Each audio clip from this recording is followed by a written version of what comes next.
Hello organic gardens, welcome to organic gardens zone. ఈరోజు మనం చిల్లీలో common pest ఏంటో తెలుసుకున్నాం. ఫస్ట్ వన్ వచ్చేసి మనకి ట్రిప్స్. ఓకేనా, ట్రిప్స్ వల్ల ఏమవుతున్నట్టు మనకి లీఫ్ కర్లింగ్ అంటే లీవ్స్ అనేవి అప్పుపోవడం అనేది కర్ల్ అయిపోతాయి. ఓకేనా. నెక్స్ట్ మైట్స్ అనేవి మనకి ఓల్డర్ లీవ్స్ అంటే పాత ఆకులలో డౌన్ లీవ్స్లో మనకి సిమ్టమ్ కనిపిస్తుంది. తర్వాత ఎఫిడ్స్ ఇంకా వైట్ ఫ్లైస్ వచ్చేసి శాప్ సకింగ్ అనమాట. ఇవి కూడా డిసీజ్ ట్రాన్స్మిట్ చేస్తాయి. నెక్స్ట్ టొబాకో క్యాటర్పిల్లర్ కూడా ఈ యొక్క చిల్లీని ఆశించి మొత్తం డిస్ట్రాయ్ చేస్తుంది.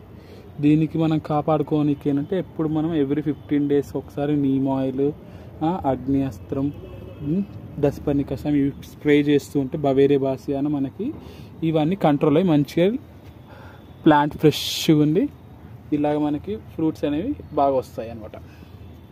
చూడండి. Thank you for watching.